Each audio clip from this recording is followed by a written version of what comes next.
I spent 10 years saving every penny to buy my dream store, working 3 jobs and eating nothing but ramen noodles. Then my own uncle walked in claiming he owned everything I'd built. What happened next will make you question if you really know your family.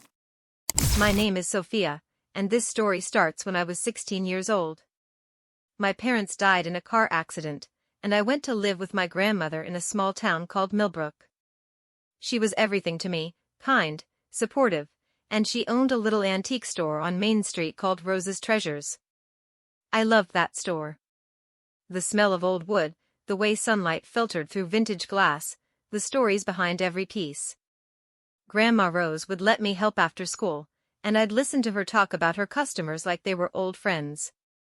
She'd say, "Sophia, honey, this store isn't just about selling things.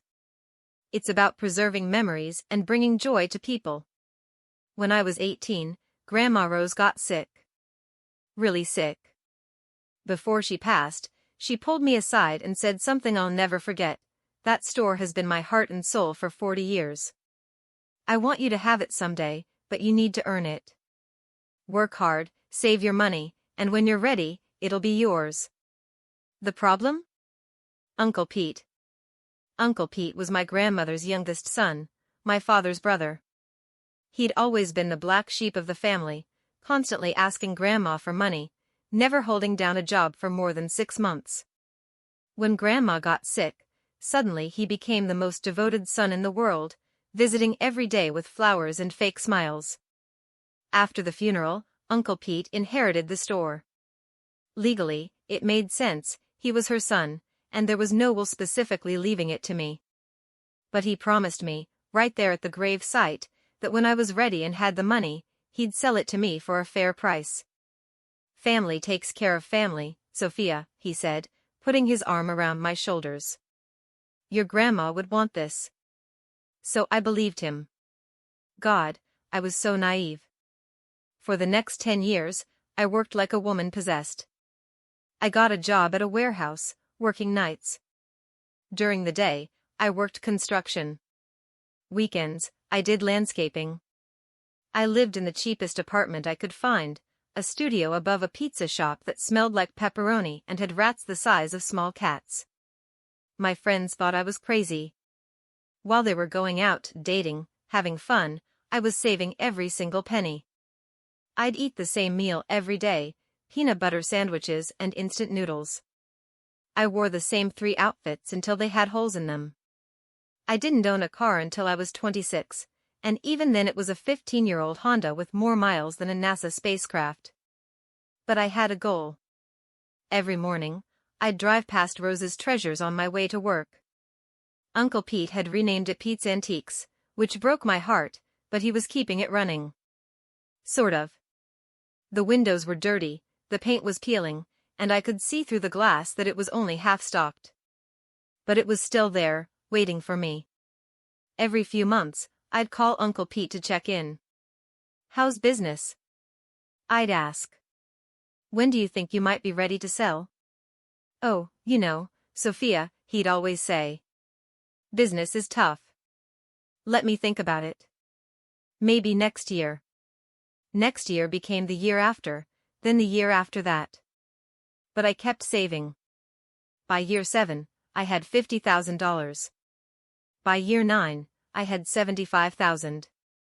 By year 10, I had exactly $102,437. I remember the exact amount because I'd counted it so many times. On a Tuesday morning in March, I called Uncle Pete. My voice was shaking with excitement. "Uncle Pete, it's Sophia. I think it's time. I have over $100,000 saved. I'm ready to buy the store." There was this long pause. Then he laughed. Not a happy laugh, a mean one. "Sophia, daughter, I think there's been a misunderstanding." My stomach dropped. "What do you mean?" "Well, see, I've been talking to my lawyer, and it turns out I can't just sell you this store. It's been in the family for generations. Your grandmother always intended for it to stay in the family, and since I'm the rightful owner, I think it should stay with me." I couldn't breathe. "Uncle Pete, you promised." You said. I said a lot of things, Sophia. I was emotional after Mom's death. But this store is worth way more than 100,000 now. The downtown area is being revitalized. Property values are going up. I'd be crazy to sell. But Grandma Rose wanted me to have it. Did she? Because I don't see that anywhere in writing. Look, Sophia, I appreciate all your hard work, but sometimes life doesn't work out the way we plan. Maybe it's time you found a different dream. He hung up. I sat in my car outside my apartment building and cried like I hadn't cried since I was a kid. 10 years. 10 years of sacrifice, of saying no to everything fun, of living like a monk. All for nothing. But the crying didn't last long. Because as I sat there, something else started growing inside me. Anger. Pure, focused rage. Uncle Pete thought he could just take my dream away? He thought I'd just roll over and accept it? He was wrong. The first thing I did was hire a lawyer. Not some fancy downtown attorney, I couldn't afford that. But Mrs. Chin had helped my grandmother with small legal matters for years, and she agreed to look into things for a reasonable fee. What she found made my blood boil. Sophia, she said during our second meeting, I've been going through the public records, and there are some irregularities here. She spread papers across her desk like she was dealing cards. First, your uncle has taken out 3 loans against the property in the past 2 years, using the store as collateral. Second, he's behind on property taxes, way behind. And third, there have been several complaints filed against the business with the Better Business Bureau. What kind of complaints? Customers saying he sold them fake antiques, claiming things were authentic when they weren't. One woman paid $3,000 for what she was told was a Civil War-era music box. Turns out it was made in China in 1995. I leaned forward. Can we use any of this? Maybe. But there's something else. I did some digging into your grandmother's personal papers, the ones that weren't part of the official estate. Your uncle was in a hurry to settle everything, but I found some interesting documents. She handed me a manila folder. Your grandmother kept detailed records of her conversations with family members. Look at the entries from the month before she died. I opened the folder and started reading. My grandmother's handwriting was shaky but readable. March 3rd, talked to Sophia today. That girl has such dreams for the store. Been saving her money, working so hard. Reminds me of myself when I was young, March 8th, Pete came by asking for money again. Told him no. He got angry, said I always favored his brother's family. Maybe I did, but Pete never showed any interest in the store until I got sick. March 15th, need to change my will. Want to make sure Sophia gets the store. He's earned it. Pete would just run it into the ground. March 18th, too weak to go to lawyer today. We'll try tomorrow. March 19th, in hospital. Sophia holding my hand. Such a good furl. Need to tell her about the will. She died on March 20th. My hands were shaking as I read the last entry, dated March 19th. Sophia doesn't know, but I hid some things for him. Important things. Behind the loose board in the store's back room, left wall, 3rd board from the corner. Want him to have them when she's ready. I looked up at Mrs. Chen. Did Uncle Pete ever see these papers? I don't think so. They were in a box of personal items that the hospital sent to me instead of the family, probably because your grandmother had my business card in her purse. That night, I couldn't sleep. I kept thinking about that loose board. What had Grandma Rose hidden? And more importantly, how was I going to get into the store to find out? Uncle Pete had changed the locks after he took over, and the store had an alarm system. But I remembered something. There was a window in the back room that had a broken latch. Grandma Rose had been meaning to fix it for years but never got around to it. I knew breaking in was wrong, but technically, I was supposed to inherit that store. And if there was evidence that proved Grandma Rose's true intentions, then I wasn't really breaking in. I was just accessing what was rightfully mine. At 2 a.m. on a Thursday night, I parked 3 blocks away and walked to the store. Main Street was completely deserted. I made my way around to the alley behind the building and found the window. The latch was still broken. I climbed inside, my heart pounding so loud I was sure the whole town could hear it. Using my phone's flashlight, I made my way to the back room. It looked almost exactly like it had when Grandma Rose was alive, except dustier and more cluttered. I found the left wall and started counting boards from the corner. 1, 2, 3. I pressed on the third board, and sure enough, it moved slightly. I worked my fingers around the edges until I could pull it free. Behind it was a small space, and inside that space was a metal box. With trembling hands, I opened it. Inside were 3 things that would change everything. First, a handwritten will dated March 16th, 3 days before she died.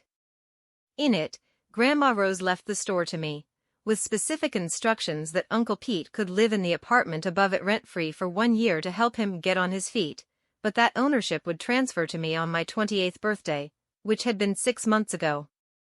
Second, the deed to the property, which showed that the store wasn't just rented space, Grandma Rose owned the entire building. Third, and most shocking of all, was a thick folder of documents showing that Uncle Pete had been stealing from the store for years. Bank statements, receipts, records of valuable items that had gone missing.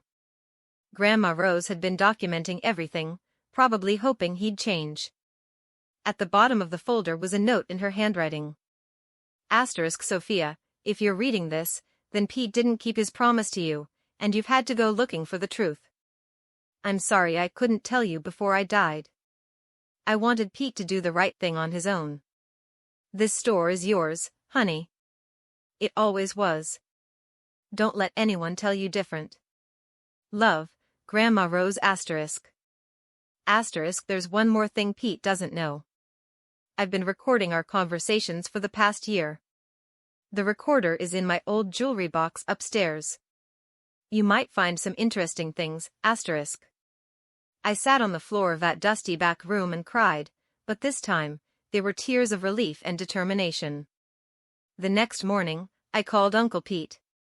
We need to talk, I said. Sophia, I told you. Uncle Pete, I'm at the store right now. I'm in the back room. I think you should come down here. There was a long pause. You're where? I found Grandma Rose's hiding spot. The one behind the loose board. I think you'll be very interested in what was inside. I heard him curse under his breath. I'll be right there. 20 minutes later, Uncle Pete burst through the front door of the store, his face red and his hair disheveled like he'd been running his hands through it. Soapy. What the hell do you think you're doing? This is breaking and entering. I was sitting calmly behind the counter, Grandma Rose's metal box in front of me. Actually, Uncle Pete, I don't think it is. See, according to this will, I held up the document, I've been the legal owner of this store for 6 months now. His face went white. That's impossible. There was no will. There was. Grandma Rose hid it, along with some other very interesting documents. I opened the folder of bank statements. Did you know she was keeping track of all the money you stole from her over the years? $43,000, to be exact. He started toward the counter, but I held up my hand. I wouldn't. See, I'm not the only one who knows about this now. My lawyer has copies of everything. The police have copies. And this morning, I filed a formal complaint for theft and fraud. You little. I'm not done. I pulled out my phone and hit play on a voice recording. Suddenly, the store was filled with the sound of Uncle Pete's voice. Mom, you're being ridiculous. Sophia is just a kid. He doesn't understand business. Sign over the store to me, and I'll make sure he gets a fair price someday. Then Grandma Rose's voice, weak but firm. Peter, I've already decided. The store goes to Sophia. It's what she's worked for. But Mom, I'm your son. I should inherit. You've taken enough from me, Peter. I know about the money you've been stealing. I know about the fake antiques you've been selling to my customers. I've been documenting everything. You don't understand, Mom. I need this store. I owe people money. Bad people. I stopped the recording. Uncle Pete looked like he was going to be sick. She recorded everything, Uncle Pete. Every conversation. Every confession. Every lie you told her. Here's what's going to happen, I continued, standing up and walking around the counter. You're going to sign over the deed to the store, which should have been mine anyway. You're going to pay back every penny you stole from Grandma Rose, with interest. And you're going to make restitution to every customer you defrauded. I don't have that kind of money. Then you'd better figure it out. Because the alternative is prison. Uncle Pete slumped into a chair, his head in his hands. Sophia, please. I'm family. Family? I laughed, but there was no humor in it. Family doesn't steal from each other. Family doesn't lie to each other for 10 years. Family doesn't try to destroy someone's dreams. I was desperate. I owed money to some very bad people. I thought if I could just get the store running better. By selling fake antiques? By taking out loans against property that wasn't even legally yours? He looked up at me with tears in his eyes. What do you want? I pulled out a contract that Mrs. Chen had prepared. Sign this. It transfers ownership of the store back to me, acknowledges the debt you owe to the estate, and sets up a payment plan. You'll also agree to community service and probation instead of jail time, but only if you make full restitution. He stared at the papers. And if I don't sign? Then I release all the recordings to the local newspaper, file criminal charges, and let everyone in town know exactly what kind of man you are. Your choice. Uncle Pete signed the papers. But here's the part that Uncle Pete didn't know, the part that made everything even more satisfying. While I was getting my legal ducks in a row, I'd also been doing some investigating into those bad people he owed money to. Turns out, they weren't scary loan sharks at all. They were the Henderson brothers, who owned the tire shop down the street. Uncle Pete owed them $1,200 for tires and car repairs from 2 years ago. That was it. $1,200. He destroyed our family relationship and tried to steal my inheritance over a tire bill. But there was more. Remember how Uncle Pete said the store was worth way more than $100,000 because of downtown revitalization? That was actually true, but not in the way he thought. The city had been planning to build a new cultural district, and Main Street properties were about to skyrocket in value. But there was a catch. Only original family-owned businesses would qualify for the special historical preservation grants that came with the development. Since Uncle Pete had been selling fake antiques and running the store like a scam operation, he'd actually disqualified the property from these grants. But since I was the rightful heir and could prove the store's legitimate history, I could apply. The grants were worth $300,000. Uncle Pete had unknowingly cost himself a fortune by trying to cheat me out of mine. 6 months later, Rose's Treasures was thriving again. I'd used the grant money to restore the building, restock with authentic pieces, and even expand into the space next door. The store was everything Grandma Rose had dreamed it could be. Uncle Pete was working 3 jobs to pay back his debts, including one washing dishes at the pizza place where I used to live. Every time I drove past, I'd see him through the window, scrubbing pots and looking miserable. The irony wasn't lost on me. The best part? The local newspaper wrote a feature story about the store's restoration and my 10-year journey to honor my grandmother's memory. The headline read, "Local Man Saves Dream Business from Family Betrayal." The article mentioned Uncle Pete's fraud scheme and his attempts to steal the inheritance. Let's just say he doesn't get invited to many family gatherings anymore. But the real satisfaction came from something smaller. I was organizing Grandma Rose's old jewelry box, the one where she'd hidden the recording device, when I found one last note. It was dated the day before she went into the hospital. Asterisk Sophia, I know you'll find this someday. I know because you're the kind of person who doesn't give up, who honors his promises, who works hard for what he believes in. I also know that Peter will try to take this from you, because that's who he's always been. But I have faith that good people find a way to make things right. The store is yours, honey. It was always yours. Make me proud. Love, Grandma Rose asterisk. I hung that note on the wall behind the counter, right next to a photo of Grandma Rose and me from when I was 18. Every day, customers ask about it.